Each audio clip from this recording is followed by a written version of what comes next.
Well, thank you, Madam Speaker. Today, I rise to speak on this Bill C-71, an act to amend certain acts and regulations in relation to firearms.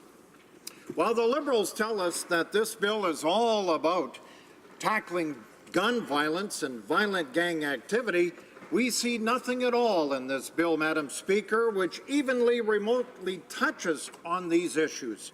Instead, the Liberals are planning to unload even more excessive regulations on law-abiding gun owners and treat them as they are real criminals themselves. Once again, as we have seen all too often in this place with the policies and the bills that this Liberal government has introduced, the Liberals have their priorities mixed up and are punishing hardworking, law-abiding Canadians instead of addressing the problems which are facing people across this country. With respect now, Madam Speaker, to gun violence, this bill quite noticeably leaves the problems of gang violence, illegal gun trading, and rural crime totally unresolved. Shameful, in fact, Madam Speaker. In fact, the Liberals do not touch on these very important issues at all. How then can they claim that this bill accomplishes anything other than making criminals out of law-abiding gun owners across this country? The first thing which is troubling about this bill, C-71, is that it does nothing at all, as I mentioned, to address gun violence in this country. While the bill seeks to implement mandatory registries or transfers of non-restricted firearms to be kept by businesses and other firearm vendors, which, by the way, is a practice that is already done voluntarily by many businesses in this country. It does not propose solutions to the problems of gang violence and the criminal gun violence. These are very worrisome problems which deserve a real response from this government, instead of a bill which demonizes law-abiding gun owners. Public Safety Canada notes that shooting-related homicides remain a chronic problem in this country, even though overall crime rates have gone down compared to previous decades. We take particular note that Public Safety Canada has specifically highlighted the enormous role that gun-related gun violence plays in this national trend. The department states, and I will quote, Mr. Speaker, gang-related murders involving guns is no exception. In 2016 alone, police reported 141 gang-related homicides, 45 more than in 2015. The department also states that gun violence is also increasing in rural areas. We certainly know that in my province of Saskatchewan. But in Canada, 3 out of 10 violent gun crimes happen outside a major city. Overall, the territories in my province of Saskatchewan have the highest rates of firearm-related violent crimes. Criminals are not registering their guns by legally obtaining them in gun shops. They are not phoning in to the office of the chief firearms officer before they transport their guns in their cars. Gang members are not the ones who are going to be following the regulations that are outlined in this bill, C-71. This impact of this bill will only be a major thorn in the side of law-abiding gun owners, and as a result, it will do nothing to prevent criminal gun violence that is being perpetuated by gangs and that is occurring increasingly in rural Canada. In Saskatoon alone, gun violence is on the rise, according to the Saskatoon Police Department. The Saskatoon Police Department say that shootings are often gang-related. So where are they getting their guns from? That is the million-dollar question, Mr. Speaker. Are these gang members walking into gun stores, going through an extensive background check? Are they making sure that their purchases are kept in the 20-year business registries, which under this bill will hold detailed information, including their personal information? A reference number of their purchase and a serial number of their firearm?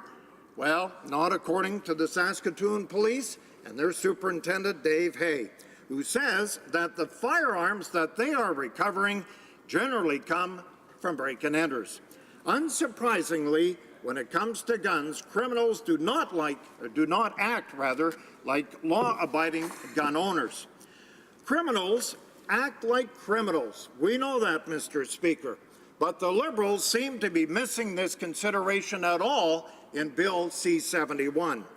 Piling a backdoor gun registry onto law-abiding gun owners by mandating that gun sellers keep a 20-year-long registries of all their transfers for non-restricted firearms does nothing at all to prevent gun crime, precisely because criminals are not the ones who are following these rules. The Liberals expect with this bill that gang members are suddenly going to begin acting like law-abiding gun owners as soon as this bill is passed. Well, absurd assumption, and it proves once again that this Liberal government has its priorities totally backwards when it comes to the very important issues of gun violence and organized crime in this country. The second thing, which is really worrisome, Mr. Speaker, is about this bill that it is increasing the regulatory burden on responsible, law-abiding gun owners without providing any real benefit for Canadians in return. Canadian gun laws are already vast and extensive. In order to legally purchase a gun in this country, a person must have a possession and acquisition license. They go through extensive background checks and firearm safety training before they can even get their license. They must submit references to the RCMP, who can vouch for their suitability as a gun owner. They must then submit this information to a photo guarantor, who can confirm that the photo which is sent by the license candidate is completely accurate. Once a Canadian acquires their possession and acquisition license, they then are subject to an automatic daily background check, which are run through police and courthouse databases. Now, the RCMP notes that these daily checks determine if there's any new information is identified indicating that a license holder may have become a public safety risk. Nonetheless, the Liberals still want to implement a backdoor registry. We all know that in this country. They are still determined to treat law-abiding Canadian gun owners as if they are the problem, as if they are the ones who are responsible for gun violence in this country. This is totally unacceptable, and it is unfair to Canadians who obey the laws, who are the hunters, who are the sport shooters. For example, none of the measures proposed in this bill even tackled the issue of violent gun crime. They simply impose additional burdens upon respectable gun owners. In fact, a report published by Stats Canada back in 2012 found that of the administrative firearm violations which occurred in this country that year and outside of Quebec, only 4%, that's right, 4% of them were connected to gun violence. The Liberals do not understand, when Jean Chrétien was the Prime Minister, that a gun registry did not respond to the problems of gun violence.